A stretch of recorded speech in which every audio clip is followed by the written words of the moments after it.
maybe to understand what principles are. So because of the limitation of time, I'm just going to, I think, just say two things about this. I think principles are,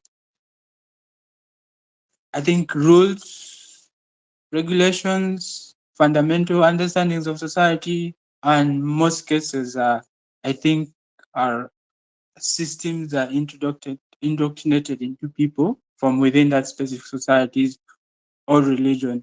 So they sort of define how that society sort of lives, behaves, and stuff like that. And I think they're often defined in two ways. They start from, I think, morals, which I think they are more crude, sometimes just intuitive, just gut feelings, not necessarily like they are not things that are too logical that you would explain. It's just how we are told things are. For instance, maybe lying, maybe things like what else?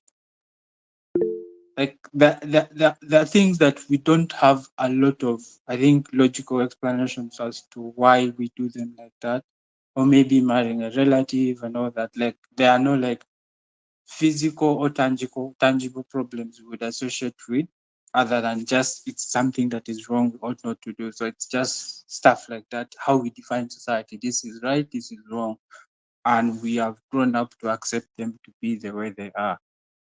Then the second thing, which is also an extension of that, once we define what is wrong within society and what is right within society, we often then set standards. That is how we behave within society. So I think it becomes more objective in that regard. That is, in professional settings, we have professional standards of operation, every organization, institutions, and all that, the justice systems, all these, I think, morals are converted into like tangible, objective laws we can actually then use to govern how societies work. So that's my thought of what principles are in most cases. So ultimately, when we are making arguments, we are making arguments based on those things, how we should be behaving, how government should be behaving, how we should adjudicate and stuff like that. So that is basically what principles are. Then the key issues with principles that we need to understand, specifically for debates. I think one, we need to know in most cases, I think principles are universal to some extent. That is to say, it's agreed upon standard within society. Like everyone ultimately believes that it is. So there's consensus within that society where that principle, I think, governs society. So that is to say that it's not something that is subjective. So when I say lying, we all believe lying is bad. As much as some people benefit from it, they don't necessarily do it because they think it's the right thing to do, but they necessarily maybe do it because they are benefiting from it, but internally they do know that that thing is actually wrong. So I think with principles, that is the perception we have of principles. There are standards that are universally agreed upon within like specific societies. For instance, I think Africa may have like different moral standards we, I think, hold people to regard. The West might have it, but there's consensus within that specific society. So when you do make a principled argument within the debate, it's not a question of is that really true? Is that really false and all that?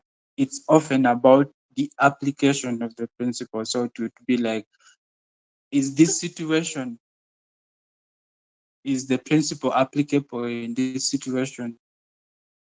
Should we limit this principle in this situation and all that? So often debates are about the application of principles. I think that takes me to the last thing I'll say about principles is that because they are about application, so they come with limitations. So for example, you have this principle of life, right? Like people ought to have life because life is, I think, the custodian of all principles, but it has its own limitation. That is to say, self-defense is a limitation against principles. So for example, yeah, we know rights, life is important for people, but in an instance where some life is threatened by another life, it's a condition which it is, I think, justified for the other life to be taken, even if we know it is actually important. So that is the limitation of life and the principle of life. Secondly, when you talk about maybe bodily autonomy, like, yeah, we're free to do whatever we want and stuff like that. But governments don't necessarily allow you to maybe sell your organs, even if you have the rights to do whatever with your body, but they limit you from doing that. Obviously, there are reasons for why that is done, but that is the extent to which this principle is limited because it's not really absolute to that extent. Things like freedom of speech, they come with limitations. I think with all principles, most of them have that. So I think this is good to understand when you want to make principled arguments. So to understand to what extent is this principle limited, what are the limitations or what are the conditions that are required for this principle to be limited. So I think that is important to understand even before you begin to sort of make a principled claim within the debate, because it's always the key to winning a principled argument is always conditioned on understanding to what extent is the principle limited. I think like it's the single most important thing when you want to run a principle is to understand that. I think often when we make arguments or principled argument in debate, these are things I often forget about and don't think about. And I've lost debates because of this. I think there was a debate, there was a motion in Olympia about whether people were preferring a world where people should not have the ability to lie. I think in that debate, mostly we just talked about the practical benefits of people not being able to lie. So you're not really harming people. But we didn't put into consideration what is the limitation of this ability. Should people have it or not? That is a question we didn't put into consideration. So a team was able to make the claim that, we think lying is part of us, right? That it is not just to, I think, remove someone's ability to lie just because it has some harm that might be attached to it. So it means when you do think of a principle, I think the most important thing that you have that at the back of your mind. So you know, ah, this is the extent to which the principle is going to be limited. Other things we need to know about principles. I think we agree that making principled arguments within debates are really hard. Firstly, because I think it is very hard to measure principles because they are not quantitative. So mistakes, sometimes they're mistakes, sometimes they're advantages. So the mistakes people make when making principled argument, they often maybe premise it on utilitarian benefit to some extent, which is not bad always, but because you can't measure a principle, people are often pushed to premise the principle on utilitarianism. Like, so it means then, in some instances, the principle loses its value because it means if the utilitarian benefit or the practical benefit never accrues, it often means the principle is not so valuable because it's conditioned on, I think, the utilitarian benefit. That is the outcome that is good if we respected the principle. And I think that's the problem people make because they usually assert the principle. And this is what happens when you do the principle. We get all these benefits. That's often because there are things we don't do or mechanize the principle to that extent. It means then the utilitarian outcome is often an extension of the principle to some extent, which is good. But I think the mistakes we make when making those arguments is like we just assert the principle, then premise it on the utilitarian benefits we want out of the principle. And that it never ends well because if a team is able to win on the utilitarian outcomes, in most cases we lose on the principle. I think the second problem with making principle argument is that I think most of us are very biased, have a utilitarian bias for most of the arguments we make in debates, even judges. If we were to prove that there are a lot more utilitarian benefits, and then there's a principled argument, even without a team explicitly maybe weighing why the utilitarian outcomes should be better than the principle, or the principle shouldn't matter because of these utilitarian benefits we get out of it. Most judges and most people default to awarding the utilitarian benefits, even without people making the way ups to justify why we ought to prioritize utility over the principles and all that. So I think that's like the biggest problems we do make when we're trying to make principles. Like people just default to using utilitarianism as a metric for deciding a debate, which I think is very bad for, I think, lack of experience with judges. But these things have happened more often. So I think we just need to ensure that we're able to safeguard ourselves against that. So I think we'd advise on that later on. And the last thing I would say, most people also that have seen debating, we often try to copy and paste principles in debate because we had it in another debate. We just simply copy and paste it in another debate. And this is a problem because we often miss key links that made the principle in other debate that we do not make in this debate we are applying the principle to. So it becomes very difficult for judges to buy such principles because you often like missing like a crucial component of, I think, the principle that was made in whichever debate you watched. You just sort of copied it and tested it because it worked for the other person in other debate. So I think like those are challenges. If we're able to overcome them, I think we are going to be making, I think, better principles at the end of the day. So going into the more practical bit of the session, that is how to make or run the principled argument within the debate. I think I'm just going to go over them, then we shall just go through examples of how we can use the principles, apply them in actual debates and all that. So if you're taking notes, I think this is a session where the part where you maybe should start taking notes. So number one, the most important things we need to understand when we want to run a principled argument in the debate is to identify the principle we want to run.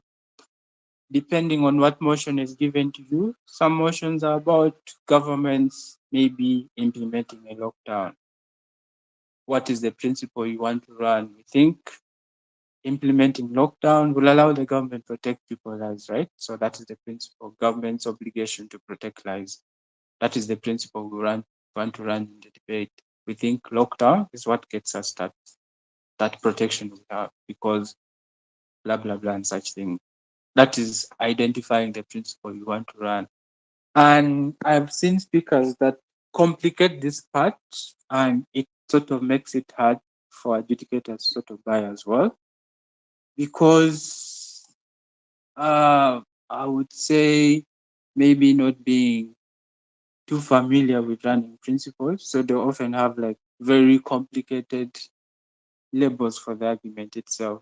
So I can't think of one right now, but I've interacted with lots of speakers that have done this in debates, and it's very easy to win over them because the tagline for the argument itself or the heading for the argument itself is very sophisticated. It's very abstract in most cases. It's just something that looks like a principle they right to run. So the advice here is like, I think have a very simple tagline.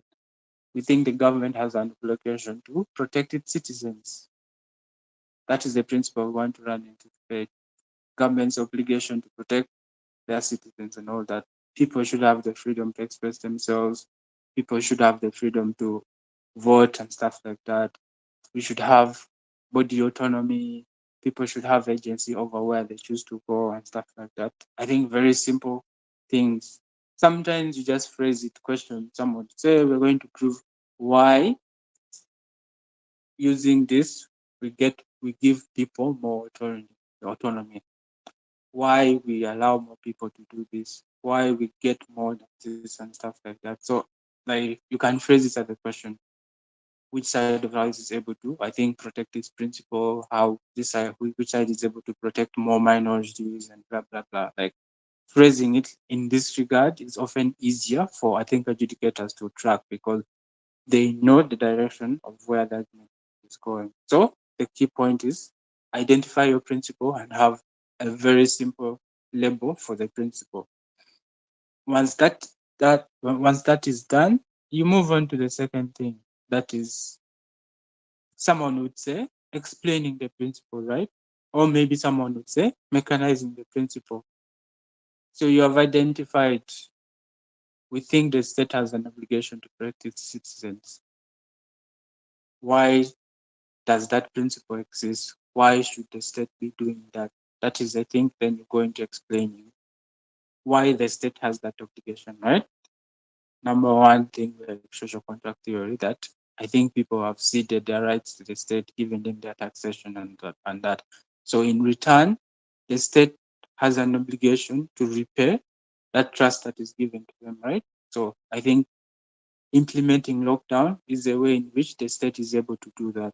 That is, when you implement the lockdown, state is able to perform its duty by allowing people to get protect their lives and stuff like that. Obviously, it depends on the motion that is being debated and the principle. That is just one. There are other motions about, let's say, there's a motion I saw about sports clubs being punished for violent actions or crimes committed by their fans. So the principle would be like sports clubs are directly responsible for the damages that is caused by their fans or the rampages that are caused by their fans. That is the principle you want to run. But it's not so intuitive to people how the sports clubs are responsible for the actions of, I think, rational adults and all that. I think the process of mechanizing is then identifying and explaining to people how that obligation comes about, right? So, firstly, you might identify things like participation within sports itself means these clubs desire people to follow them. So, they create an incentive to create a community around the club itself. So, without that community, without this club, this community of fans will not exist, right? And secondly, they build these stadiums where people are going and host games and sort of advertise and all that stuff. So they've created a condition, they've created a place where people go, right? And thirdly, they sell alcohol, they sell tickets and all that, and all these things, which ultimately means this increase the chances of people being violent because all these things are allowed within clubs and stuff like that. I think then lastly, would say things like, I think they incentivize rivalry between clubs and stuff like that. You can see posting on social media pages how Manu is going to trash Arsenal and all stuff like that. All these things incentivize people to be more violent. These are mechanisms you provide to show that these are actions that ultimately done by clubs, right? To incentivize people to be more violent to some extent. So when this violence does happen, we think then clubs are responsible for that because of, I think, the mechanism you provided to prove that indeed clubs should be punished because this would not happen or these fans would not be violent within this stadium if the clubs did not do these actions. I think these are claims, mechanism that justify indeed that this principle should be applied in this condition, right? I think the fourth thing then you need to do is explain why this punishment ultimately is important or the principle itself is important. So I think it's best then to describe two worlds in a world where we are punishing clubs for, I think, fans being violent, right? And a world where maybe you're not punishing fans for being violent and stuff like that. I think there are a number of things you can use. And I think various people use things like intuition pumps. I think these are like analogies we use in debates sort of demonstrate why a certain situation should be treated in a certain way. Intuition pumps and stuff like that. So it means you're appealing to the intuition of people, that is explaining why the situation of punishing fans is similar to something else. So I would say in this case, when someone steals from you, that person should be punished, right? Or you should punish that person because they stole from you, and that is something that is acceptable within society. Or when someone commits a crime, you take them to court, and the punishment that is given to them, we punish them because they are directly responsible for the crime they've committed, right? So you're creating that situation. So in this case, these football clubs are the thieves in this case. Their crime is incentivizing violence. So because you punish a thief for stealing something that doesn't belong to them, we should also be able to punish I think football clubs for creating violence and allowing violence to happen. Or maybe same situation when a child steals, sometimes the parent is punished, right? Because the parent is directly responsible for the child. So the action that is done by a parent is directly attributed to the parent. So without the parent, the child would not exist, or without the counsel of the parent, would not have done something of that sort. These are intuitions that sort of try to explain to people or to the judges that these situations are the same, right? So you're saying this principle is the same as this condition that already we treat like this. So the point of this section is just to say you're trying to appeal to the intention of people to explain to them that the situation of the action that is being done right now is the same as the situation in which people already think in that way. So it's just simply trying to explain to people that you already think like this under this situation, right? So when you're under this situation, the mindset that is required for you to do these actions, this is what happens, right? And why, maybe also explaining why that mindset already exists within that same situation. So you're trying to explain them because you think like that in this situation, that is also the same mindset you should be using to judge the situation because they are the same thing. So in this case, we're just hitting crime and punishment, right? Because in this situation, when a child commits a crime, you punish the parent. We're saying this situation is also the same. Why? The club is a parent, right? The fans are the children. When fans commit crimes, crimes happen because the clubs allow it to happen. So because you punish the parent, it also means you should be punishing the club because they've done exactly the same thing. So that means, in principle, you're consistent and have proven that indeed these sports clubs deserve to be punished.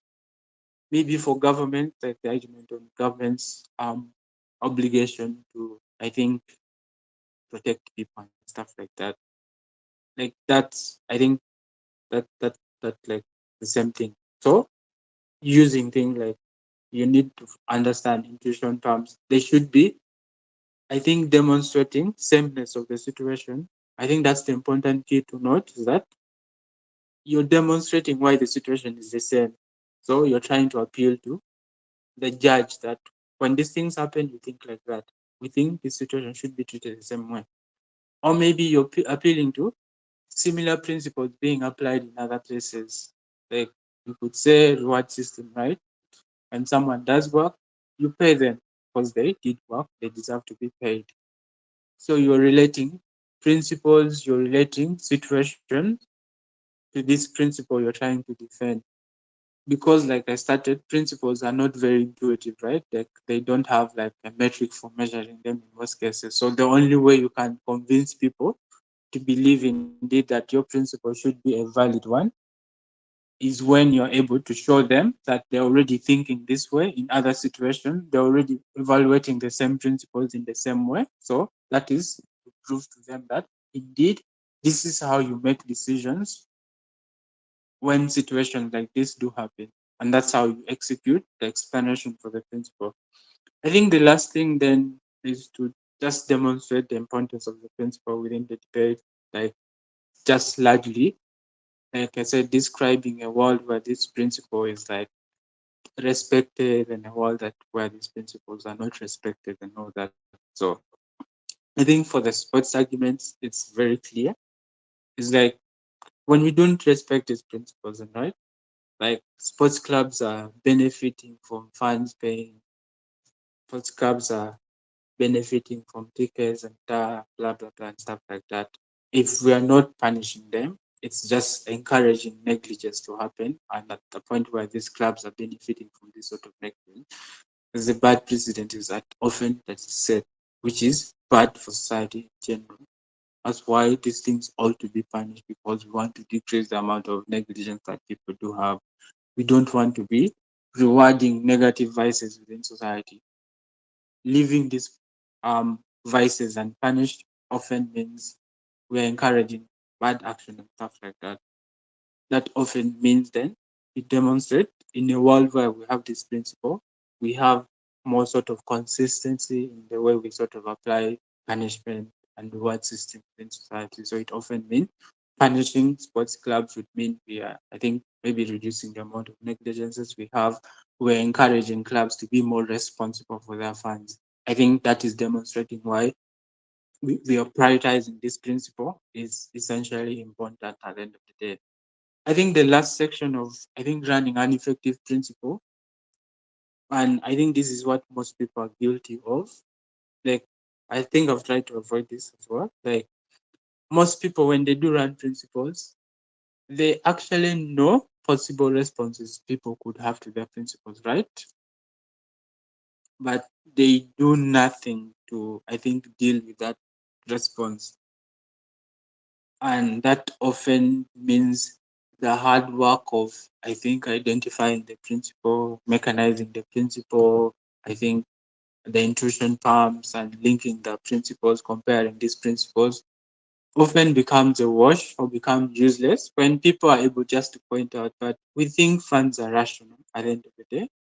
We don't think sports clubs should be punished for the actions of someone that is rational, I think, to that extent. So it means the hard work of me explaining all that why sports clubs deserve to be punished at the end of the day often becomes very useless because in the construction of the principle, I did not preemptively sort of deal with those responses. So I think it's often important then for people to put into consideration when they're trying to run principles argument like what are the possible responses someone could have to this principle, right? Like what are some of the challenges people could have um for for this principle I'm sort of trying to run. I think then in the process of concluding or demonstrating the importance of the principle, you need to be identifying those responses. So in this context, someone would say, yeah, fans are rational. They make their own choices and they ultimately, I think, should be punished for those actions at the end of the day. And then I think often providing caveats to some extent, sometimes making concessions at the end of the day. I think in this regard, you would say things like, yeah, we agree funds are rational, right? But they will not exist or they will not be in those places had the clubs not done what we told you they did. So regardless of whether funds are rational at the end of the day, it is because of the football clubs that they found themselves, let's say, in Old Trafford or they found themselves in Emirates. So whether or not funds are rational, like they would not be in Old Trafford if it wasn't for the football clubs. I think that attaches the responsibility back to the football club. So you could even concede, yeah, they deserve, like, yeah, you can as well punish like these fans, right? But the bigger punishment now would go to who? Like the bigger, I think the dog at the end of the day, like who should be more responsible? I think that would be that sort of direction you're trying to take the debate at. So to sort of sidestep those responses that would be coming from the opposition. That is, I think, a way to deal with such possible, I think, responses you'd have. For things like about government and the ability to protect people and the obligation they do have, I think most people know maybe governments are violent and stuff like that. And government has a history of failing for delivering these things. So in most cases, the opposition would say, we don't think government is in the right position, a track record of failure and violating human rights and stuff like that. This is where you are providing exceptions for such situation. Why is this condition? Why is this situation different? Why is the government going to act differently? Why are we going to succeed in this context and stuff like that? So you'd say things like more scrutiny exists because everyone is at home, right? So everyone is now paying attention to what's happening on media because lockdown is applied like universally, right? Like most people don't have a lot to do in most cases. So like we are all glued on our TV screens and phones and stuff like that. So there's more scrutiny on the action of government because you have more eyes that these situations are exposed to at the end of the day. I think these are measures you're having in place. These are measures you're having in place to ensure that I think you're preemptively dealing with responses that other teams could have within the debate. At this point, are there any questions? If there are none, we shall proceed.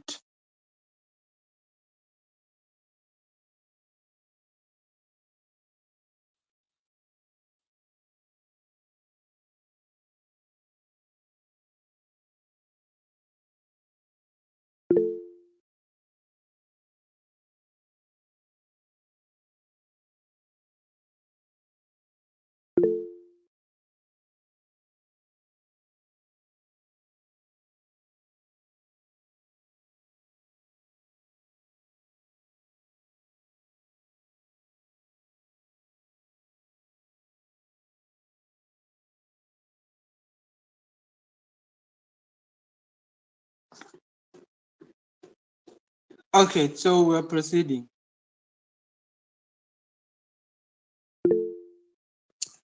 Okay, so as discussing why you need to have to Vincent, Vincent, yes. I think you had a question from Brian. Oh, Brian. Okay, Brian. Right. My question is, how do you weigh principles, like principle arguments, against pragmatic outcomes? For example, let's say you're arguing principles and the arguments of op are basically pragmatic. Then how do you prove that your arguments are more important? Or let's say you're in closing and you want to weigh your case above opening, but then you ran basically principles and opening when pragmatics. Like, how do you prove that principles are more important? Okay, so I think we'll cover most of that in like the last section of the of the workshop that is responding to principles. I'll answer that. I think if I forget, just remind me specifically to answer that. But I think it's in like the last section of this. Am I clear? Yeah, sure. All right. Um, any other?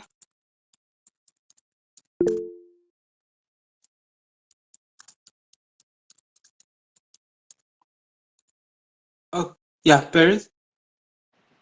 Thank you, Vincent. I have a question. Why is reparation um why is reparation the concept itself usually like sometimes a self-defeating like kind of principle? For example, in a motion such as this house as probably the British Museum would return the stolen artifacts from Africa back to probably Africa or in Ghana or Senegal, and then you argue from the perspective of this is like more of like reparation because you took it from them and all that. And then sometimes opposition comes in and says it's like really not reparation. So how do you explain reparation to such an extent that it probably like shows why it really counts generally? Okay, so I'm just going to try to respond in maybe two ways. I think one, I think reparations as a principle is similar to I think the reward system we have for other things like even justice systems and all that. So it's about doing something that someone ought to do because it's a fair thing to do, right? So when someone commits a crime, they are punished because they deserve to be punished for committing the crime. Same thing when I work, I deserve to be rewarded for the work I've done because it is my right to get that money. I did the work. So I think it's the same with reparations. Because I stole from you, I deserve or you deserve to have your item back, or I should be giving it back to you because it doesn't belong to me, it belongs to you. It's in your right to sort of have it at the end of the day. I think with debates of reparations, in most cases, I think for the debates I've seen, it's often about whether or not the reparations is sufficient or it should be given at the end of the day. I think the first part of proving whether it should be given, I think like you need to be linking it back to like the right system we already have, right? Like it belongs to Africa. Those artifacts should be returned because they are stolen without permission. So the rightful place is African. So I think that means in principle, the UK government should be returning those artifacts. I don't think anyone would contest that because these artifacts actually do belong to the African state. Maybe to contest that from opposition, you would say things like, yeah, these are descendants' rights and stuff like that, because the people that actually stole these things, they're already dead.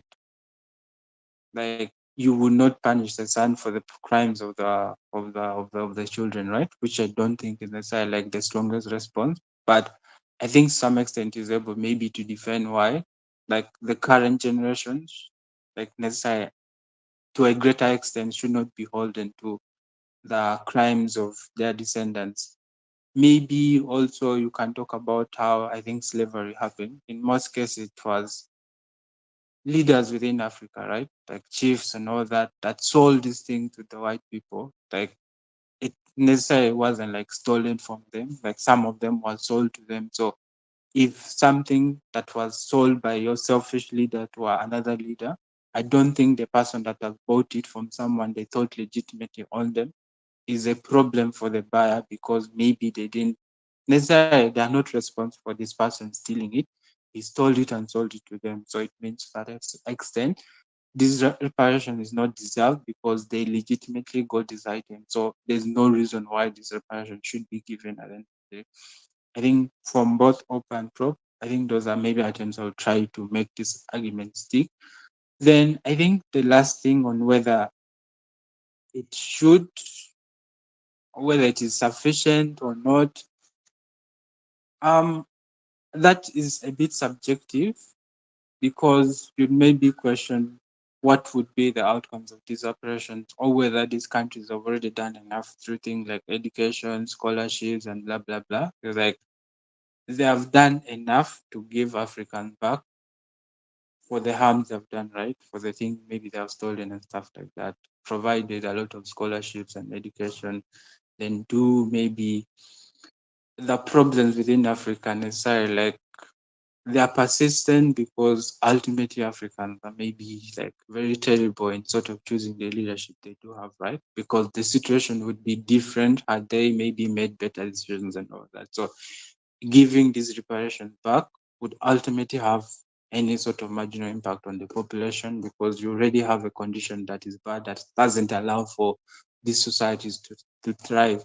So it means then reparation would not be the best solution to the conditions Africa faces. Ultimately means like focusing on things like yeah, scholarships, providing educations and stuff like that would be more important things, and maybe also maybe how paying this reparation would maybe damage relations and all that. And maybe those items would try to, I think, oppose this. I hope that's maybe answers your question. Yes, thank you so much. So majorly on the sufficient, if it is sufficient or not. So I get that most of the time you argue it based on proportionality. Thank you. Yeah. All right. Any other question?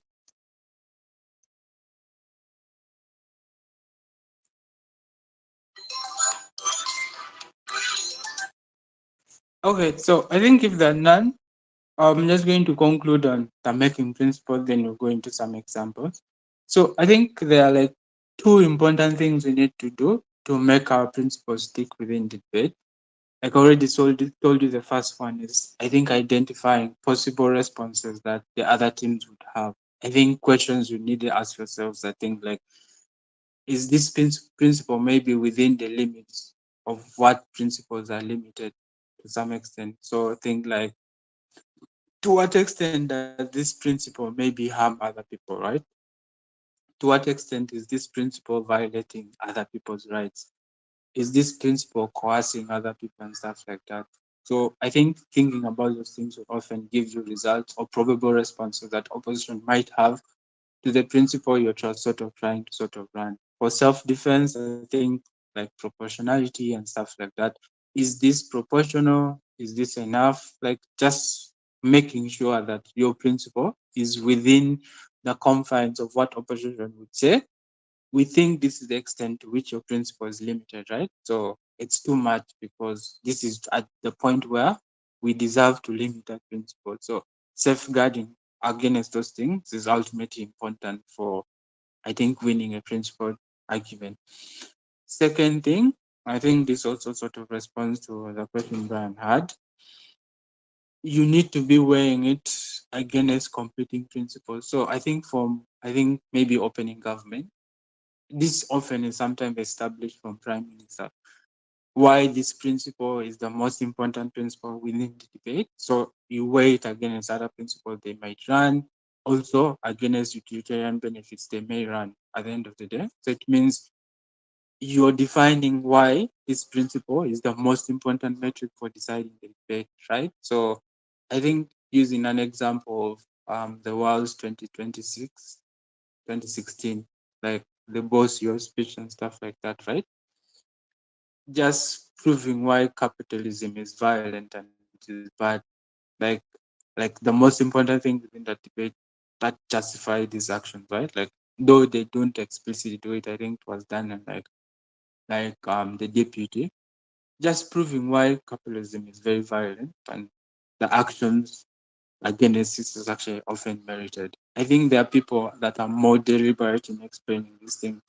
I don't remember the debate, but there was a speaker who deliberately explained that utility is not always the most important things in deciding a democratic system, right? Like the argument was that if utility was often the reason how government made decisions, like I think most government would be giving aid to African countries, right? When they already have like surplus, but most countries are not doing that, even if they have surplus, right? So we're still having solar and stuff like that. So it means decisions are not often utilitarian and stuff like that.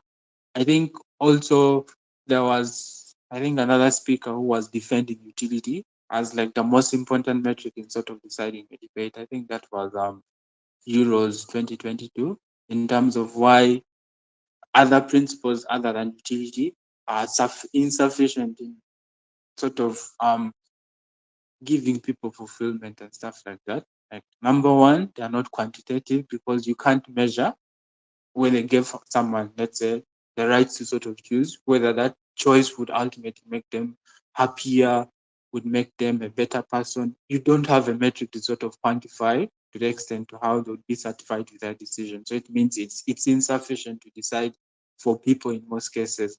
And you talk about how it is not intuitive because with utilitarianism, you often know that I think doing this would result in more, doing this would result in less. But with principles, it is never intuitive. It's always subjective. So it's never a useful metric in sort of deciding whether we ought to prioritize people's right to do certain things or not, because often you can't know that. It's like the right choice at the end of the day to make.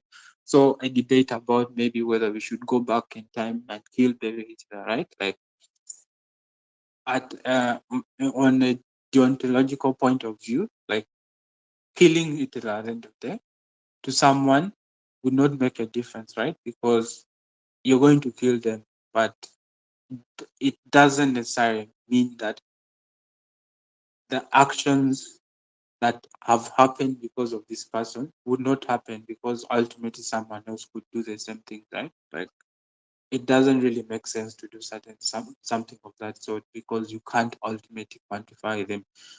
You can't measure this sort of outcome basing on this sort of actions at the end of the day. So it means um a deontological approach because we want to kill an immoral person, like that cause harm and stuff like that, would not always be the most like sufficient sort of outcomes at the end of the day. I think like just being able to um deliberately and explicitly make those weigh up, I think when you make the principles gives you a better advantage of sort of winning a debate in most cases.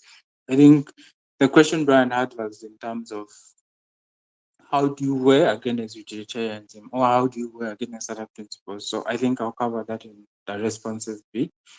I think this sort of concludes how you make a principled argument. I hope I was clear. So if I'm not clear, I'll just sort of recap. One, you need to identify the principle you're trying to run within the debate and have a very clear label for it. Like the tagline needs to be clear and precise, should reflect the principle you're trying to run. A problem is when you're having like, I don't know, very abstract and like I've judged many people that have like very abstract and strange principles they're trying to run. I think avoid such, have it very simple principle at the end of the day. Very simply, straight to the point. Like when I hear it, I know exactly where you're getting at. Then two, try to mechanize the principle. That is to explain how the principle comes about, how the principle works, how it plays out. So explaining things that surround the principle. So if you're explaining maybe self-defense, why do we defend self-defense in this case? So it means self-defense, how is self-defense? My life is threatened, right? Like the only way I can save my life is by terminating that life, right? So if I don't get to terminate that life, that threat will never disappear. So the only way to disable that threat is me terminating or disabling that life that is threatening me. That is how self-defense works. So it means the only option I have an individual to preserve my own life is by terminating another life. So under that condition, it's very acceptable to do this. If it's about reparations, why do people deserve reparation? So just proving this item belongs to someone. The other person stole it. Maybe you can go to the extent of explaining how maybe they're even benefiting from that extraordinary fact because there are benefits attached to it. They belong to me. I deserve to have them back. So this person ought to give it back to me because it's the right thing to do, because it's how society sort of works and stuff like that. Then number three, I think is sort of trying to explain the conditions under which those principles work and explaining it in comparison to the mindset we already have about similar issues, to the principles we already share about similar issues. So just trying to explain to judges, trying to explain to other speakers that this is how you think when you're faced with this condition. This is the principle you apply when you're faced with this condition. So basically trying to link those two conditions together, right? Just trying to show that you being punished for stealing is the same as me being paid for the work I've done.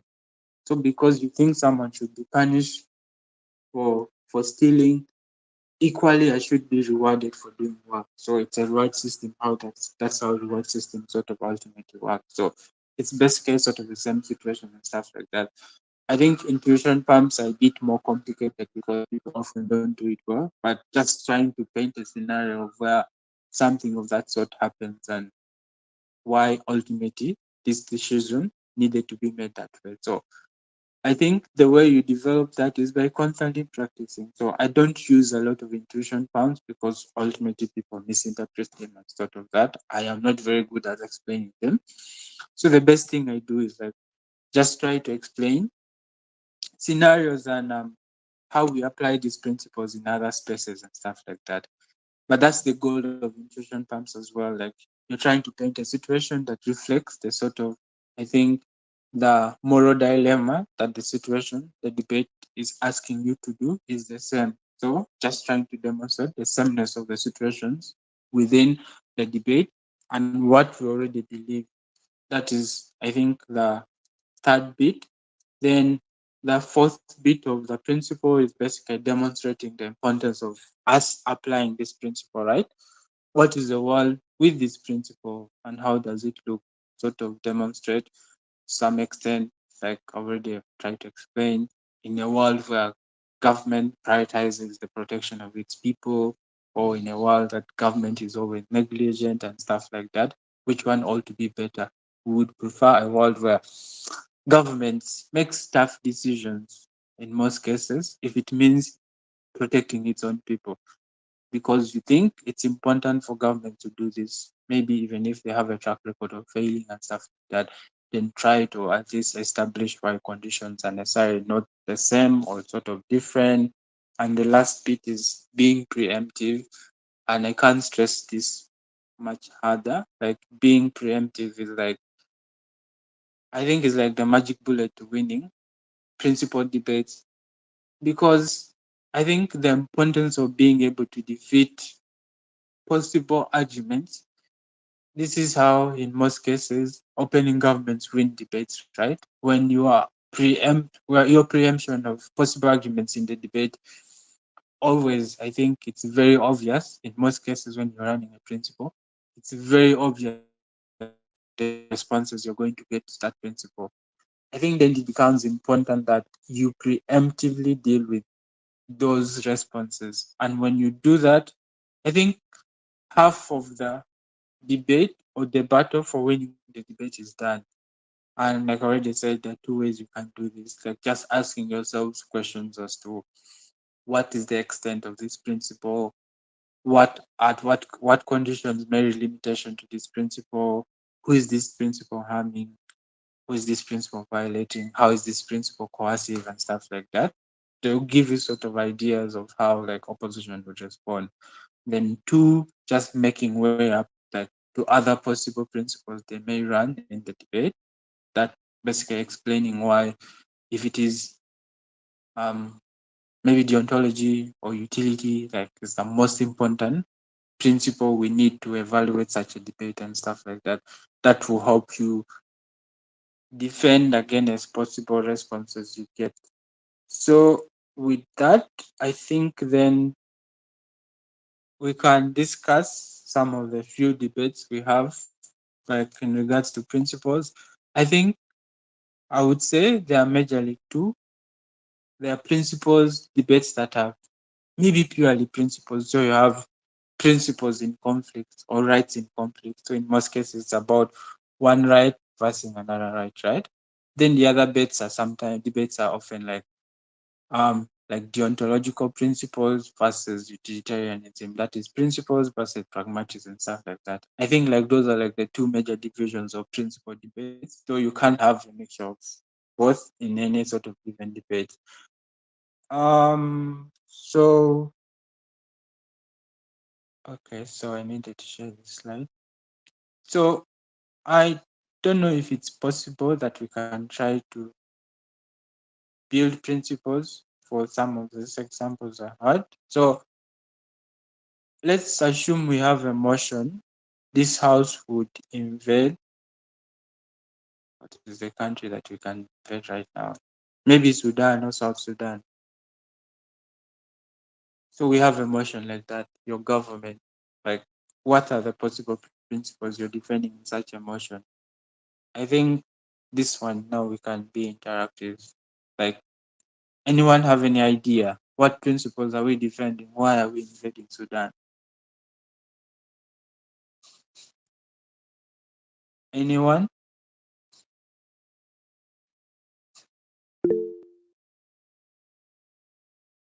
Okay, Brian wants to invade Uganda. Okay. Why do you want to invade Uganda? What are the principles you want to defend?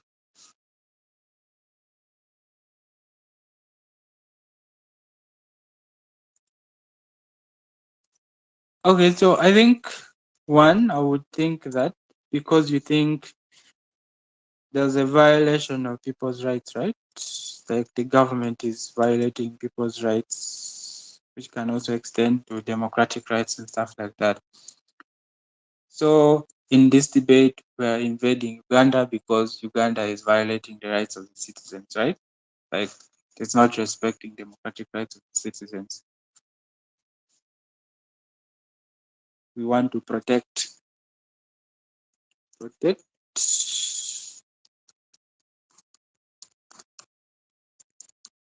rights of Ugandans. Okay, give me a minute.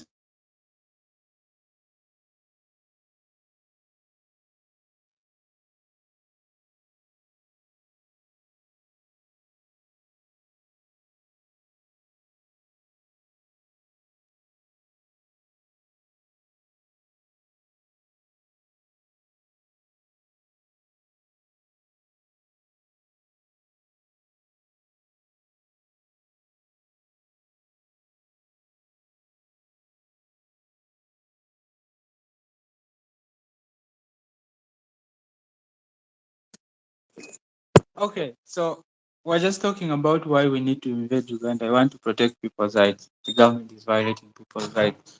I think that is proposition. Opposition, what do you think are the, I think, principles you defend in such a case?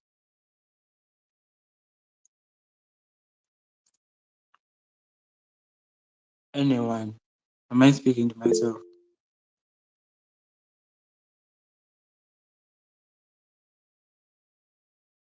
Yeah. So from up, you often want to defend sovereignty, right? So you have conflicting rights in such a debate. On one hand, we think people are being beaten, democracy is being violated. On the other hand, you have sovereignty, a sovereign state, like the state principles that allow states to exercise whatever rights they have over their citizens, stuff like that. Those are two debates, like two principles you're running in such a debate.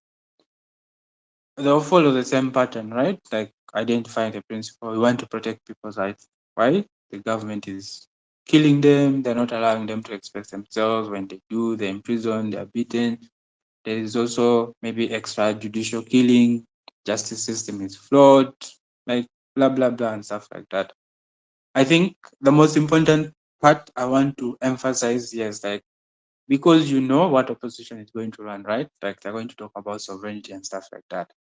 How best do you deal with that argument of sovereignty within this principle you're trying to sort of execute? Because for you to win, you need to prove that protecting the rights of people should supersede the sovereign rights of a state, right? I think often the most important things here to do, first of all, prove also why sovereignty is not absolute, right? Then conditions for it for being absolute and why that condition is met by the government. One, I think government exists purely because of the people. It's a democratic state, right? Sovereignty is stemmed from people. Like people give the government sovereign rights to do this thing because they vote them, social contract theory, and stuff like that. If the people,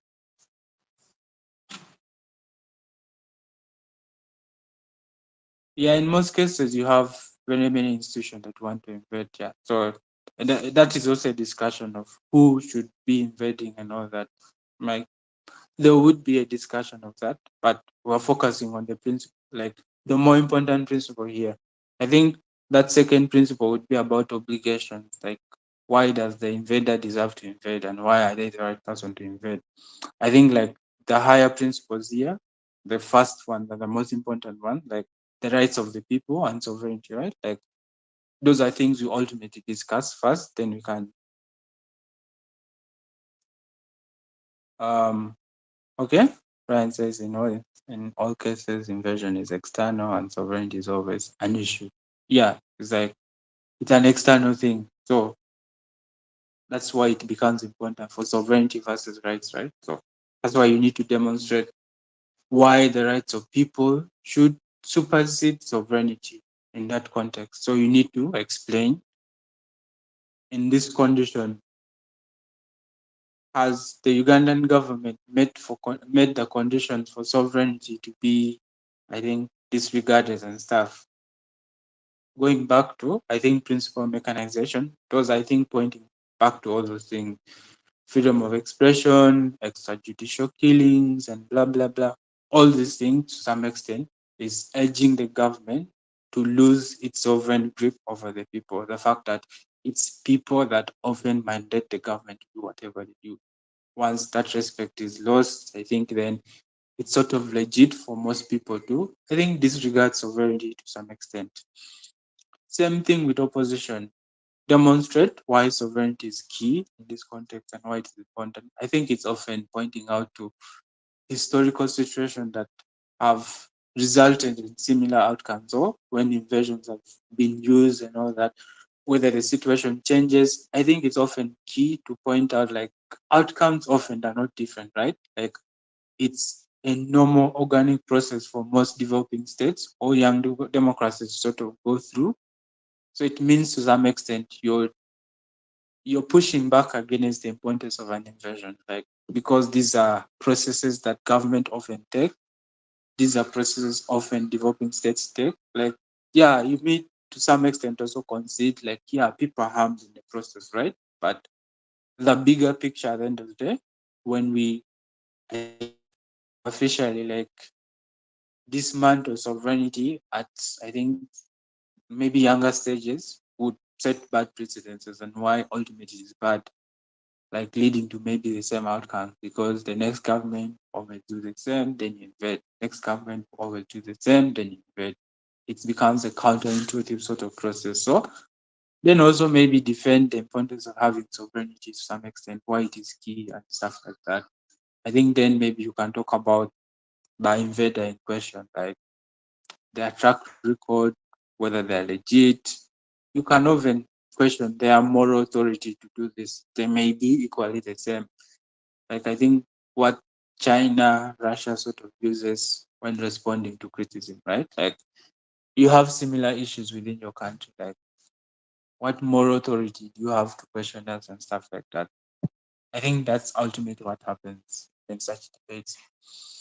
Then the second motion, I think this house believes that what is it? The global poor would be justified in pursuing a Marxist revolution.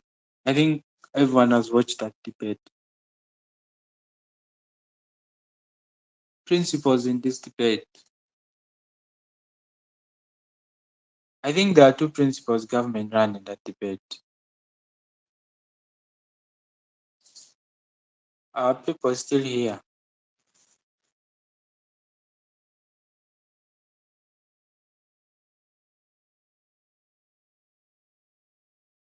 Okay, so like I said, first you identify what are the principles we want to defend in this debate.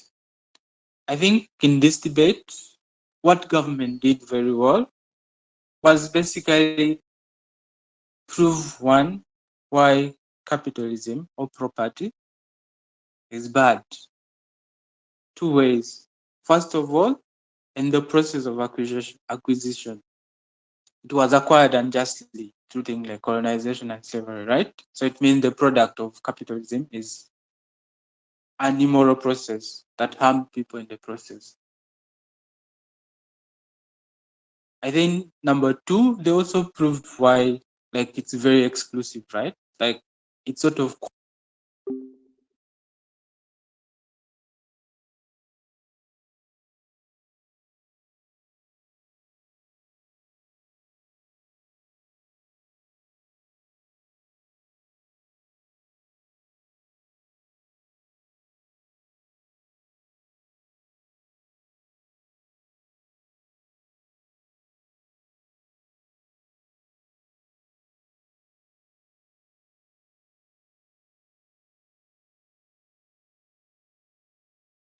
people to respond with violence to an institution that is being violent toward them. I think they met the bar for that.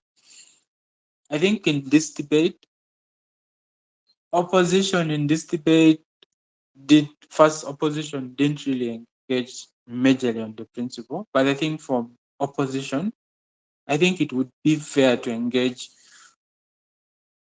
the or maybe the principle why to some extent prove why like capitalism necessarily is not that evil, right? It's not necessarily that bad. Or the process of acquisition itself and stuff like that. To some extent, prove why ownership is actually deserved, right? Why these people work for whatever they do have. Yeah, of course, you're going to concede to some extent. There was some bit of negligence, but every system, I think, suffers from those things, right? I think there's a lot of research that proves to some extent. If Klaus is not here, okay, give me a moment.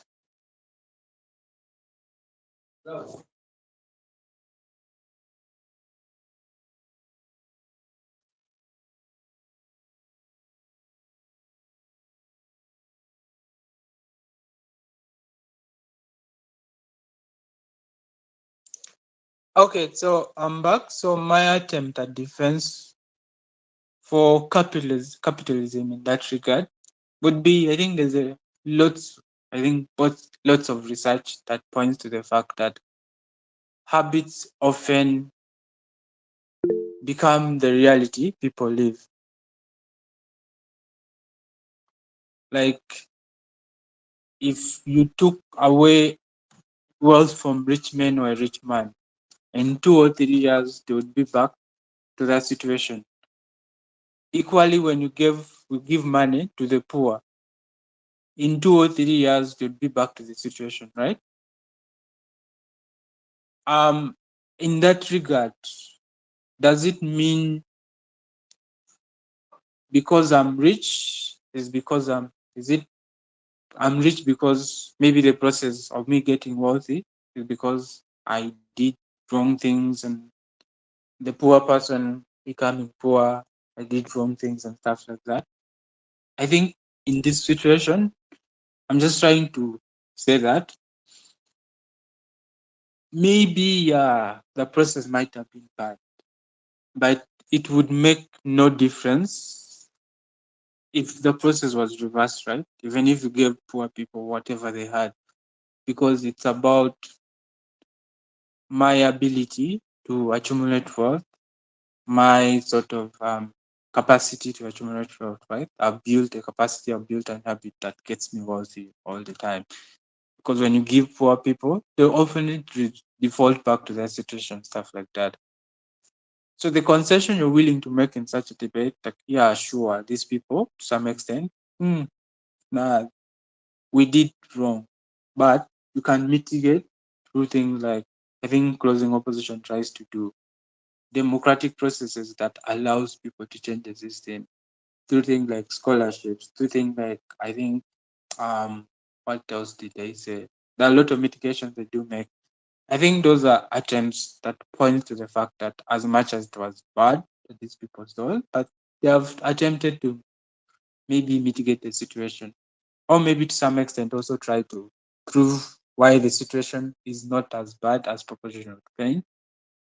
Then I think the overarching principle would be maybe intellectual property rights and why it is important.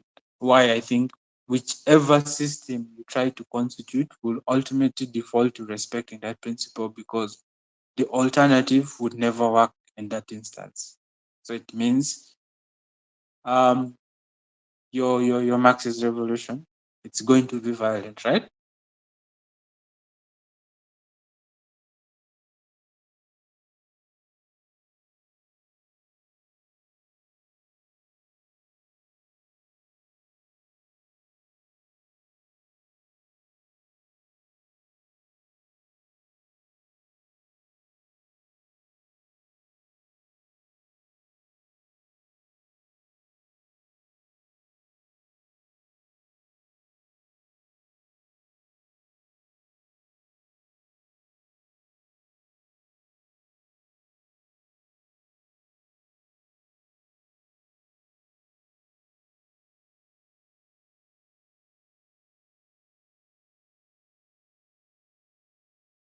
Of doing it is going to ensure that you live right. If the outcome is that you die, so it means self-defense in that instance is not justified, because it means if I attempt to defend myself, I am going to fail, which will lead to my death. So it means the outcome is that I die. So it means that it is better often not to try, because I get to live, but if I do try, I will die. So I think that was a good response to this argument of self-defense. It's like, if there are other alternatives to defend yourself, like, this is not the best way to do that, because it will ultimately lead to an outcome that is worse than you are in. So it means in that instance, self-defense is not necessarily justified. Okay, I think we are 9:30 now. At what time did we start? 8:10. Okay, so I think I'll just try to rush. I think those are just few examples on um principles, right?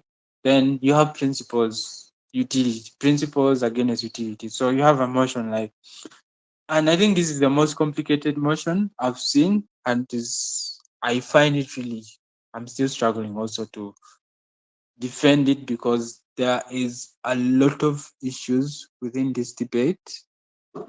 So I don't know how I'm going to share this, but let me see. So it has a name for slide. It's for Henrietta. Henrietta Lax's cells were taken during her treatment for cancer at Johns Hopkins Hospital in 1954 without her consent. She eventually dies. These cells were used to develop what is called the HeLa cell, which is used in research for cancer and for making polio vaccines and stuff like that. That is the info slide. So the motion says this house believes that the HeLa line cell should not be used for research. So the cell that is being used for research, the person died, but before they died, the cells were taken from her without her consent, right? So it means she do not permit the usage of her cell for research. But the cell is being used to do things like find polio vaccines and cancer treatments and stuff like that. So it has practical benefits within the medical field and stuff like that. So in such a debate, what do you think are the principal propositions trying to defend in this context? Anyone? Can anyone attempt?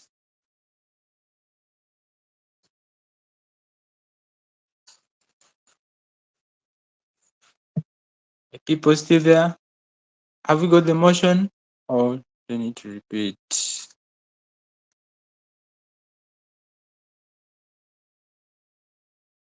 Guys, are we still there?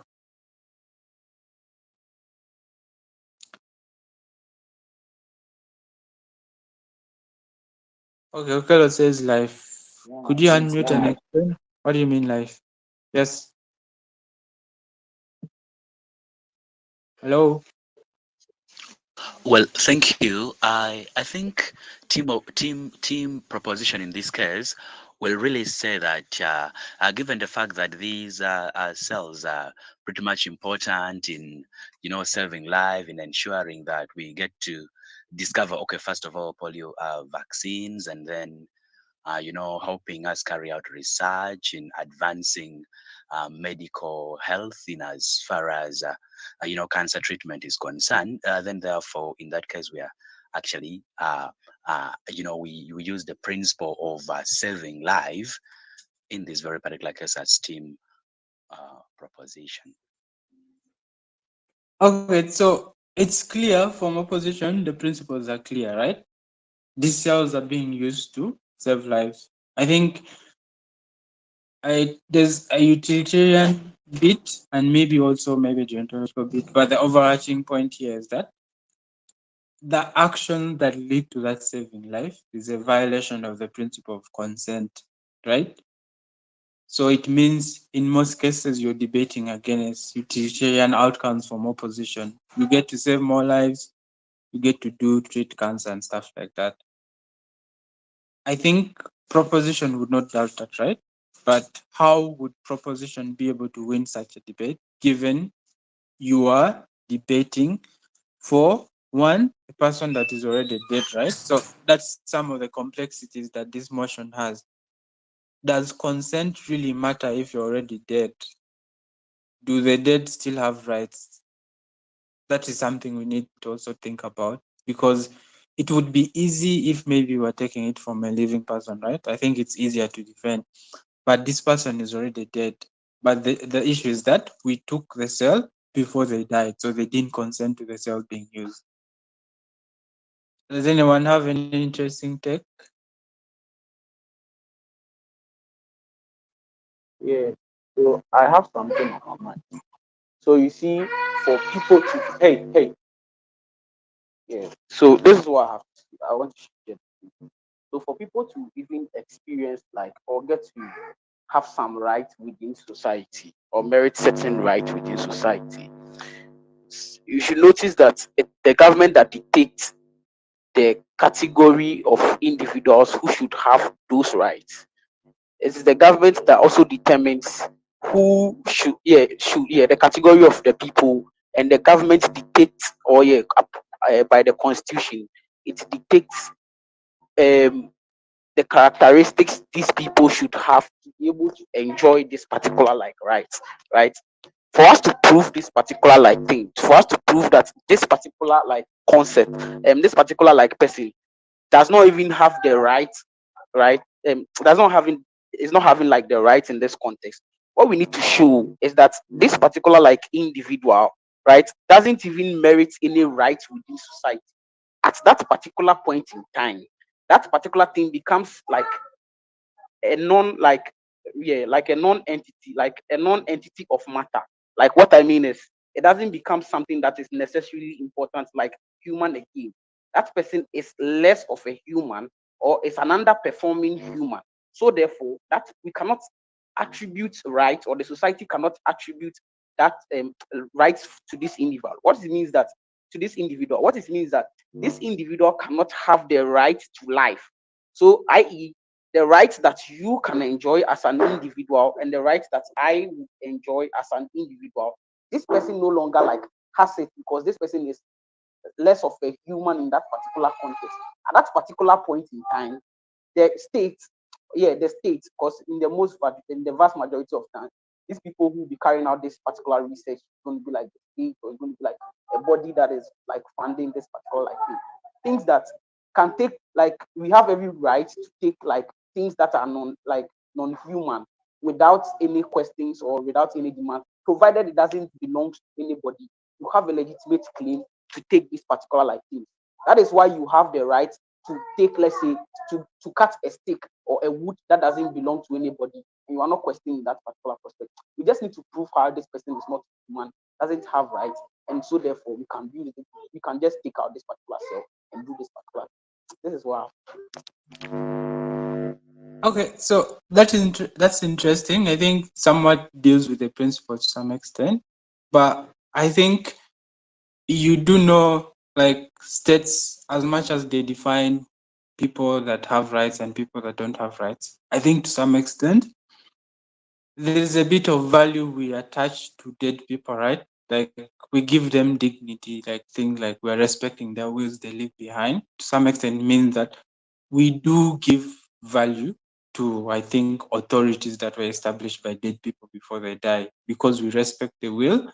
I think this situation would be the same because they did not consent to that cells being used. So the same way you would respect someone's will when they die and leave it behind, it instruct you on how to sort of distribute it. I think it's the same way we sort of attach this thing. I think it's often harder to prove, but to some extent it's there.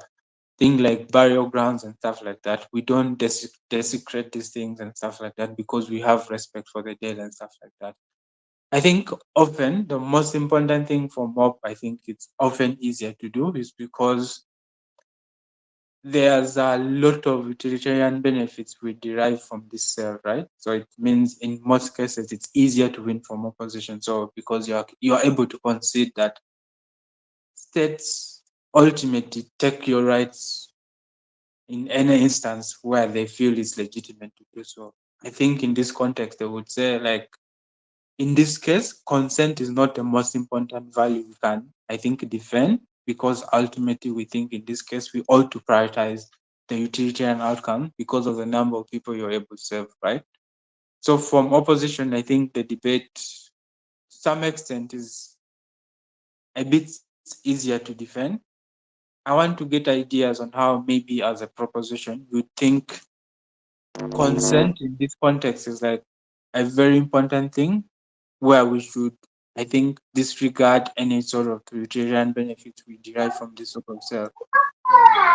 Yeah, please, can I get the info slide at least in the chat or something, so that I can. Yeah, let me try to get the. Sorry, I forgot to share this. Anyway, so I think that is one of the things that is principles that are harder to defend in debates because, like I said at the start, there's an overwhelming bias for utilitarian outcomes for most people. So defending a debate where you have to, I think, sacrifice a lot of cancer patients in order to respect the consent of someone that is dead. It's going to be hard for most people because responding to claims, I think with the POI, someone would ask you, like, if you are to save your mother using this cell, or the only way to save your mother that is dying of cancer is when we treat them using this cell, to destroy the cell because you need to respect consent? Or would you say, screw whatever consent is, would take the treatment in this context and stuff like that? I think most people would choose to save their loved ones if it means violating consent and stuff like that. Anyone with compelling responses and reason they think would be, I think, positive responses to something like that?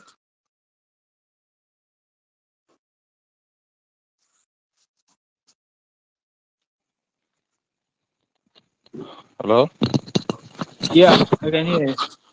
Okay, thank you for the opportunity. I think you have a good topic there for us to discuss.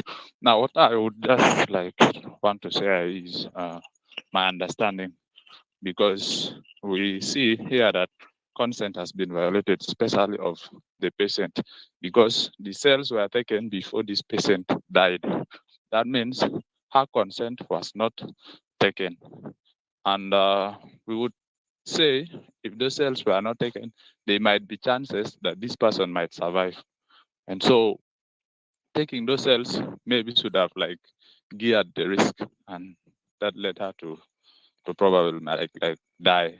So that is very wrong. You can't take like what you think is right to you, but might affect the person that is you're taking that thing from, and see basically just the benefit of what you're going to get. That is very wrong. Like, you can't say because someone is like in a situation that really is not that good and you want to take advantage of that, that is very wrong. So it is important for us also to see that the consent or the will of everyone is very, very important. Like, okay, if we say uh, I I am this person, I have this kind of problem, and so like if we say special, maybe in the country like Uganda, we say, okay, the president is the root cause of everything that is happening in the country. And so, against his will, we just want to like take him off from his position so that the country can be stable. That is very wrong, of course. We will know that. So, consent is very, very important here. And so, it is not going to justify what you're going to benefit because you have violated. And if there are people like from the family of the deceased or from the late, they can be able to like follow legal grounds and be able to charge you because you took life from someone who is still living. That person is not dead, but you took out what you're going to just benefit against what that person is going to get at the end. Thank you. Okay, thank you. Thank you for that input. So there are two things I want to comment on that.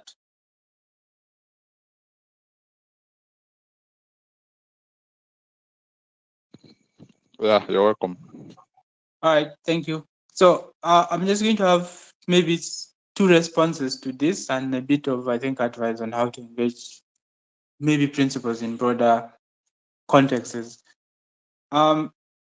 Firstly, you do say that maybe this process could have led to this person dying. Yes, it might be a possibility, but I think in the broader scheme of the debate, I think that would ultimately become a non-issue in the debate because probably these persons are ultimately dying.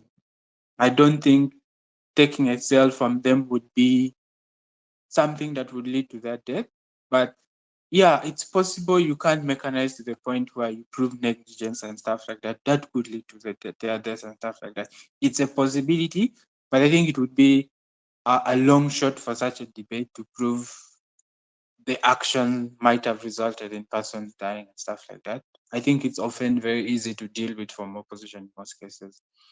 I think too, like in the broader schemes of dealing with principles, when we make responses in regards to processes that could affect the principle. It's, I think, in my opinion, like they are not the strongest response to principles, because someone would just ask you maybe in a POI, assume that the process was clean, right? Would you still then support the principle? I think it's not necessarily a direct engagement on the principle itself, but rather the processes that surround principles, which are ultimately not good ways to respond to principles, because it relies on a lot of assumption that maybe the system or the societies you're using or applying this principle are not necessarily bad. So it means you're often sidestepping the debate on the principle itself, because you're engaging things that surround the principle, not directly engaging the principle. And I think from experience, I've seen more proposition teams lose debates because of such, because they decide, or because they decide to engage the processes that surround a principle in discussion as opposed to engaging principles directly. Then you get closing teams just concede to all those things, even if the situation or the process were bad, or assuming the situation was not like that. Would you still then support the principle? Yes or no? That is the biting the bullet, people would say, when they're trying to defend principles. So I would say, when you want to defend principles, ultimately we necessarily need to avoid these processes surrounding principles. I think like they're not like the strongest areas of response or dealing with principles in broader schemes or contexts. I think because they're easy to deal with, like societies are different, right? We may apply principles differently, so necessarily they are never about processes and stuff like that. So that is what I would say to that. But I think from that example, I was just trying to show sometimes principles are really hard to defend when you get them like that. So it means for this debate, like for you to be able to prove that consent is important, you need to do a lot of work in sort of mechanizing. So, like examples I try to give, you need to be pointing out instances where we are respecting people's rights even if they're dead, to things like their wills and stuff. Um, Also, you need to point out where we attribute dignity still to dead people and stuff like that. Then also, I think that second thing you talk about, maybe concerned relatives and stuff like that, how they feel about their dead relatives and how they're being treated by the state or being treated by the population and stuff like that. I think like those are possible mechanisms you can use to justify why you need to destroy the cell and why it ultimately shouldn't be used, and why you prefer a society that respects rights even if, let's say, the persons are already dead.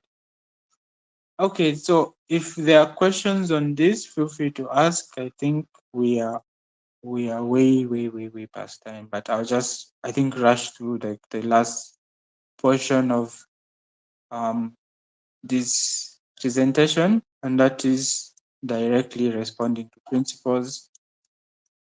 Are we still here?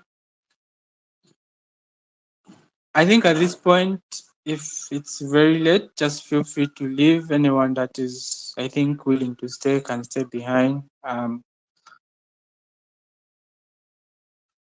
Paul, I hope that's fine. Let me confirm that. Yeah, no issue. But I'm sure the guys here would like to stay anyway, so you can continue. All right. So the last bit is now about responding to a principle. I think with the sample motions, you can ultimately try to practice with them, try to identify the principle you're trying to defend, try to create some mechanism for those principles, like how they work, how they're applied, and stuff like that. Then also, like using intuition prompts and other principles, try to like build other scenarios that relate to the principle. Then key thing is preemptively dealing with responses you might get from those principles. Lastly, now, how do we respond to a principle? First of all, I think principles are not applied the same way, or like debaters don't make principles the same way. So the first thing I would say, just attack the principle, because one, sometimes people make very useless principles in debate, principles that are not even principles. Just pointing out that they are nonsense is often a good thing. Pointing out that there are no links to the principle they're trying to make and the debate they're trying to make sure.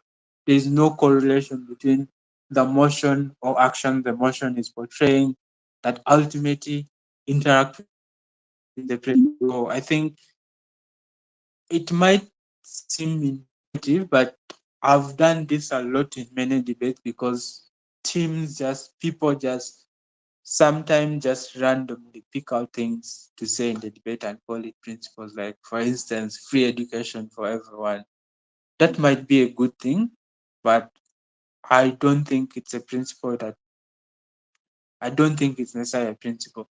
So any good outcomes people want, they'll try to turn them into principles. I think the basic things you just need to ask, is this really a principle we have in society? Do we give free education? Do we do all these things? Like just pointing out that some principles are not necessarily principles, like they are not even a contention for debate. I think too, sometimes you need to just attack the principle. That is to say, yeah, you recognize the yeah, it is a principle, right? But we don't think it's useful in this debate. We don't think it's applicable in this debate. Just identifying that would mean you're able to point out that we think opposition runs a good principle, right? But we don't think it's useful in this debate or it doesn't apply in this debate. Like you can even point out like other important considerations we have in debate that are more important than the principle someone is trying to run in this debate. I think 4 or 3, I think you can talk about co-opting the principle, right? Sometimes people run principles without necessarily understanding many things around the principle. So it's easy to sort of try to look through what people are getting at. Sometimes you may defending the same principle. So it's just easy to co-opt that principle. So it's about us, let's say, saving more lives, right? So, and this is often what people do. The government has a social contract theory with the people, the government should do this, and they spend like 4 minutes explaining why that obligation exists, right? So for that motion about lockdown and stuff, I think that is a principle that is universal to opposition as well. So it's very simple for opposition to say, we agree that obligation exists. We agree government ought to meet that obligation.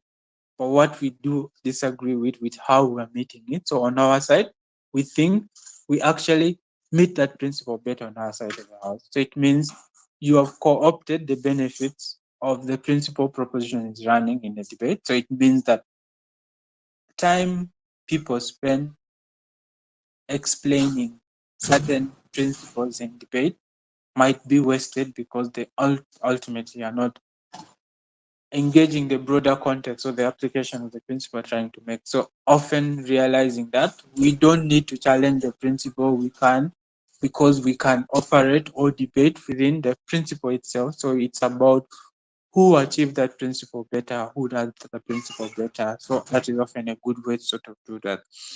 And the last thing on attacking the principle would be what I think intelligent speakers sort of do is sort of try to push for contradictions of the principle.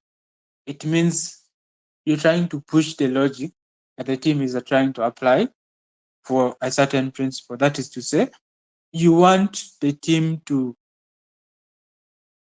show limitation in their principle. That is, to what extent are they willing to defend the principle, whether it be a very marginal extent or a very extreme extent. Because people, when making principles, they rarely put that into consideration, right? So for a debate about states taking people's rights, maybe stopping people from smoking, like, and that stuff, it's often important to try to push teams to, would you like, so the limitation in this context would be someone smoking in their house. Does the state really have to limit a right to do that? No, they don't have to. Then on the extreme end, maybe states stopping everyone from smoking and all that. Would states do that? So often trying to push such logic. So I think there was a workshop I watched about, I think, states limiting people's rights and stuff like that. I think it was about LGBTQ and stuff like that. So because these people are already minorities, they don't have a lot of rights. So I think what opposition does in such a debate is try to push opposition proposition to defend a world where the state is taking away minorities' rights who already don't have rights within such a debate. I think it's often hard for people to say that we don't want to give minorities rights in such a debate. So it means they are going to reach a point where they concede that we are not going to be doing this, or we think this is to some extent too extreme. And that is often what opposition or proposition use an opportunity to sort of push back in that regard. That is to say, sort of leading to things like slippery slope, because if you're willing to defend a principle to the extreme, it means often bad things are going to happen, right? Two, if you're not willing to do that, it means you are not consistent. Why? Your principle is limited to a certain extent because you're only willing to apply it in this condition and not willing to apply it in other conditions.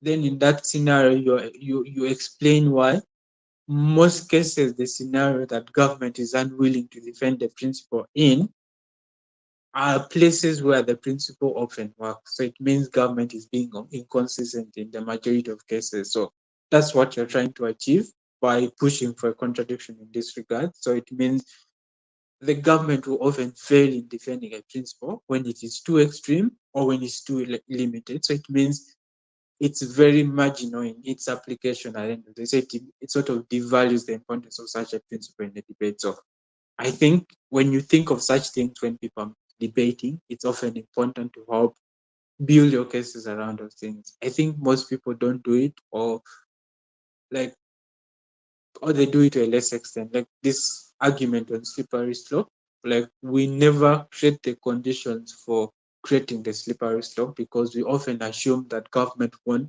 be able to defend in such a scenario. So what most people do is often use them in a POI. Like they would ask you this: are you willing to defend the principle under this and these conditions?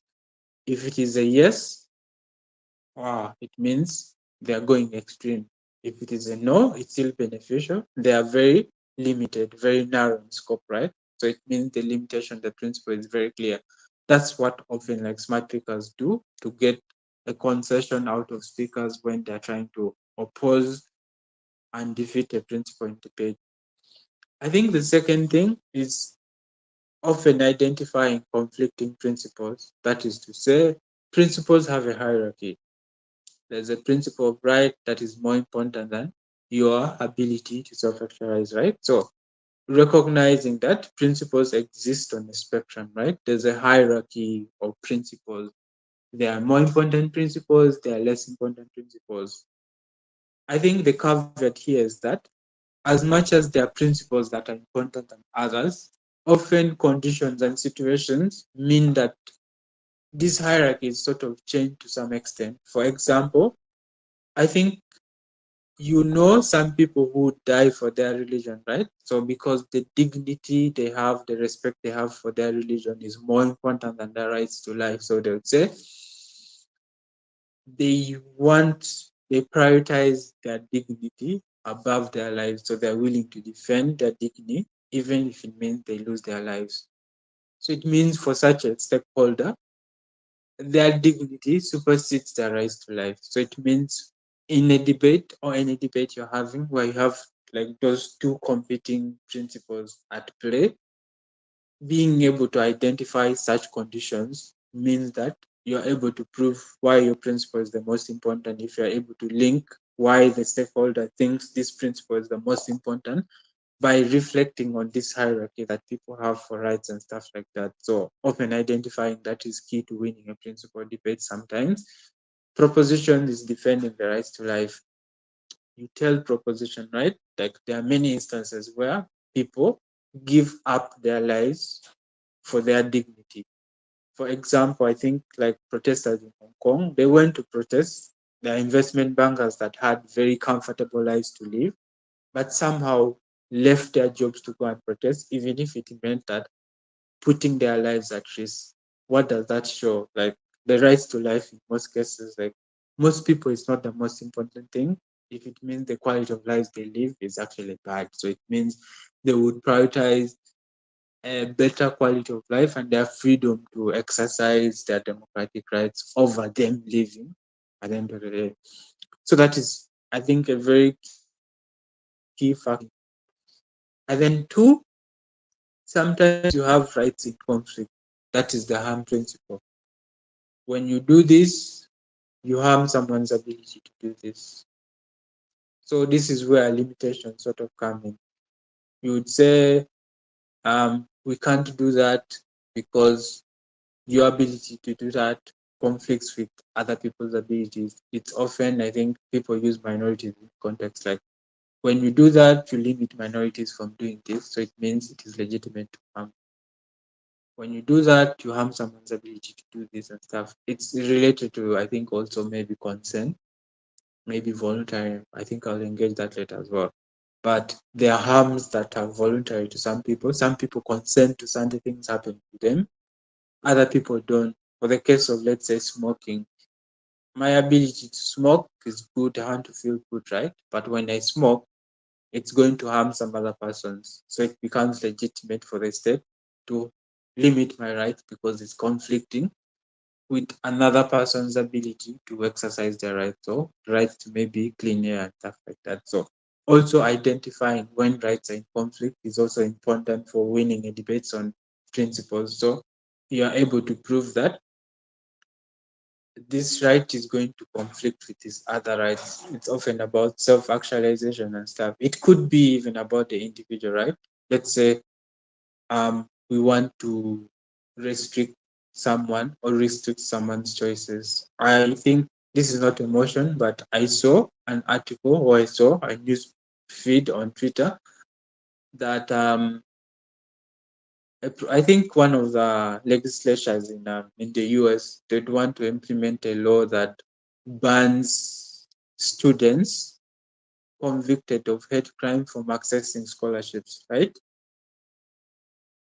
Um, so assuming you had such a debate, like we want to um, ban students that are convicted of, let's say, um, hate crime from accessing scholarships. So I think in this context, yes, someone that commits a hate crime is a criminal to some extent. They are bad. But when they made the decision right now on the future, let's say 5 years ahead, are those two still the same person and stuff like that? So you might want to punish them for a crime they did right now, which I think is legitimate, but which will ultimately impact maybe their ability to access quality education because of something they did right now. So us applying such emotion in a debate would conflict with, I think, these persons. First of all, yeah, you want them to be punished. So yeah, punishment is okay. We need people to be punished. But also impedes their ability maybe to better their lives in the future. So now you have two rights in contest. We need to punish this person, but we also need to safeguard this future. So now those are two things in contest. But that's, I think, trying to compare that same individual that is confessed with, that is conflicted with the context of rights. So it means this conflict of rights can happen within maybe a stakeholder in question, or you have two stakeholders in question. So you might have a government versus minorities, or an individual with short-term and long-term benefits and stuff like that. So it means the motion would either veer to one side. It's either protecting their short-term benefits over their long-term benefits. So that would be the debate. Do we prioritize short-term benefits over long-term benefits and stuff like that? So that is weighing hierarchies or rights in conflicts, and at the end of the day, that's how you can also respond to arguments by pointing out that we think as much as you want to punish that person, we think that punishment is illegitimate. Why? Because it affects the ability to have a quality life. Because yeah, number of reasons you can give. My present self is not my future self. Like the problems I face right now, they deserve to be punished right now. They should not be extended to the future where I'm a different person that is more informed. So it becomes illegitimate to be punished for my future self, for my maybe younger self that was done. That is, it becomes illegitimate and stuff. So I think in most debates you have those things in conflict. So being able to identify such is also key and important to winning a principle. I think number three, weighing principles against utilities. And the number of ways you can do this will engage them. But I think in most cases, how utilities win debates is about urgent things, like what are the needs of the stakeholders right now. In most cases, I think speakers are able to win debates over principles when they say principles are important, we recognize blah blah blah, but the immediate needs of the stakeholder right now is this. So it means that we all to do this action right now, even if maybe it impedes their ability to do certain things. An example would be states limiting your rights during lockdown, right? Like because like right now we need to save you. Like the utilitarian benefits of saving life, more lives, like limiting the whole population from exercising their rights to movement agency is the utilitarian benefits of having to save more lives from proposition, and it's an urgent thing to do right now. So yeah, your agency and all those things are important, but there's a utilitarian principle, like the utility we get out of an agency to save life is more important than your ability to exercise your rights and stuff like that. I think other metrics would look like the core I try to engage, like the short term and the long term harms or benefits of, I think, maybe observing a principle and protecting a principle. Ultimately, weighing those things or weighing those outcomes can also be important. Sometimes in the short run, the principle might be beneficial, right? Like what? Like there are a number of principles we have that are important in the short run, but in the long run, they're not so important at the end of the day. I think too, you can talk about opportunity cost. There is you observing a principle, but at what cost? Like I think an example of Uganda as well. Like we implement a lockdown, we want to protect people from COVID, but the state was very violent in its approach to sort of protecting it, right? Which led to more people losing lives. So the opportunity cost for observing certain principles are often great. So being able to point out, like in the process of observing this principle, we stand to lose this and this and this, or the opportunity cost, or the cost of doing this and stuff like that. I think that can apply in, I think, debates about environment and stuff like that, whether we should, I think, use eco-terrorism to punish corporations for destroying the environment, right? What is the opportunity cost for doing that? One, people are going to lose jobs. Some extent, it may lead to more violence and stuff like that. So it means as much as it is good to punish people who do harm within societies, it's often not the right thing to do because the opportunity cost that is involved is greater than what if we did not act in that regard. So it means there are other ways we ultimately need to act. I think lastly, these are mostly utilitarian. It's about magnitude and numbers and stuff, like the scale of harm we create when we try to respect certain principles. So it would look like, should we go to war because maybe China insulted Uganda, right? It's good because we want to maintain our dignity and blah, blah, blah. But what is going to be the scale of damage we take as a population for deciding to take such a drastic action, right? Similar to, let's say, opportunity cost, but it's largely about numbers and scale. We get to save more people, we get to protect more lives, we get to do more this. So it means these are things you can use to sidestep principles that are run. We think people should have the rights to make their choices, maybe voting, blah, blah, blah, stuff like that. I think if you're able to prove why, you get better results when you do that. So I think for election, I'd say like most people are uneducated and right, they're stupid and stuff. So it means them choosing to vote leads to bad policies or more terrible policies because they often are not educated enough to make certain decisions. So it means the scale of harm that is created by respecting a certain principle is often worse than when we don't respect the principle. So it means if we allow people to vote, it's going to result in this number of harms. But if we don't allow them to vote, yeah, we harm their ability to express themselves. But to think having more bad policies impact more people in contrast to harming someone's ego, right? So in terms of scale, on utility, we still win. So you win on the numbers game. So in comparison, you're a better team in contrast to proposition that want to allow everyone to vote because it's right for people to vote and stuff like that. I think a more principled comparison would, I think, ultimately two things. Number one, I already talked about it. That is consent. That is, there's a voluntary harm and then an involuntary harm. So sometimes people choose the monsters that haunt them, right? The person that chooses their monster, I think, is more comfortable with their problem, or I think I would pay less sympathy to such a person than one that I think is unknowingly harmed, right? I think this one works in most cases in minority debates and stuff like that. That is to say, an argument on what I don't want to use smoking again, but there are a number of debates where um, I think there's I don't know, the example is not really clear, but there are restrictions that governments often put. I think for hiking, people going to Nepal to, let's say, explore like the highest, like the tallest mountain in the world and stuff like that.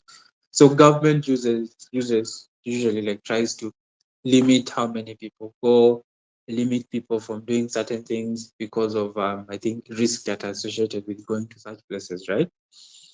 An opposition to that would be this, like, because people are aware of the dangers that are associated with hiking in such places, it's often a waste of government resources to try to prevent people from going there because they are well aware of it. So it means we ought to prioritize protecting or doing other things that ultimately are directly harming people that are not consenting to such things. So it means government should put less importance on maybe passing laws that often try to prevent people from doing certain things because most cases people consent to those things. We don't necessarily care about such things because they know like the risks that are associated because they consent to certain things, they consent to such things. I think that's why it's important for debates about children as well. The reason why most governments prioritize protecting children over adults is that most children don't have the ability to consent. Why? Because they don't know, they can't perceive the outcomes of their actions and stuff like that. So it means for an adult that has experienced and lived, we punish you more if we were to punish people for making certain actions or doing certain wrong in society. We don't punish children to the extent that we punish adults because one consents to them doing that because they have the capacity to, one doesn't. So recognizing that voluntary harm or consent is a key response to any sort of action the government would want to take. I think related to this would also the extent of harm that exists or that is visited upon someone when an action is actually taken. So this goes down to capacity to some extent. For developing nations combating climate change, right? These are arguments you use to respond to some principles that developing nations have an obligation to, let's say, also preserve the environment.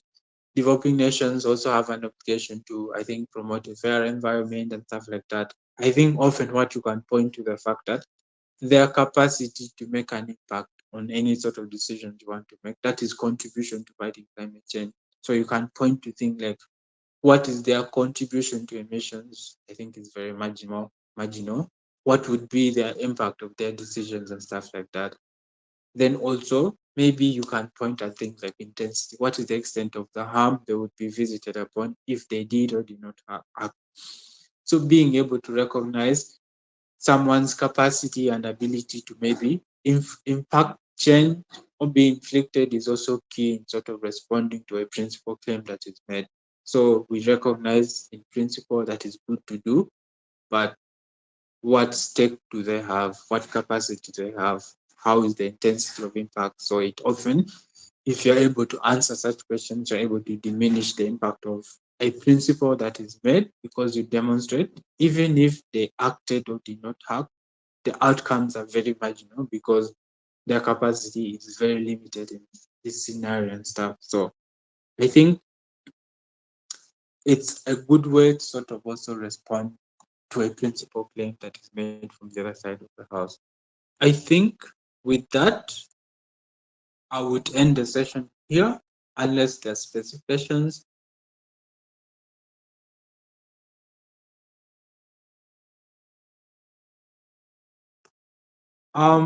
No questions.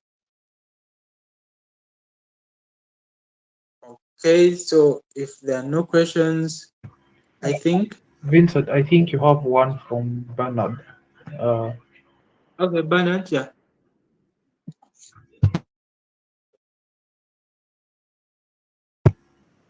Okay, they've left the meeting. Okay, so I think we'll end it here. We've exceeded the meeting by an hour. Thanks everyone. Absolutely. Vinny, you're saying something? Yeah, I'm just apologizing for spending more No, than allocated time. no, it's okay, it's okay. Yeah, so thanks for coming for the meeting. Please stick around for our subsequent sessions. This was the inaugural one. So we are now 3 weeks to EAUDC.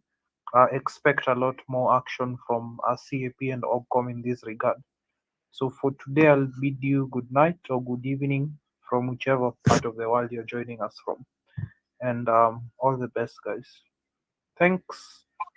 And thanks, Vincent, for the great session. All right. Thank you so much for everyone for turning up, and thank you for the invite. Good night. I've shared the PowerPoint presentation. Paul, I think you shared it as well. Thank you.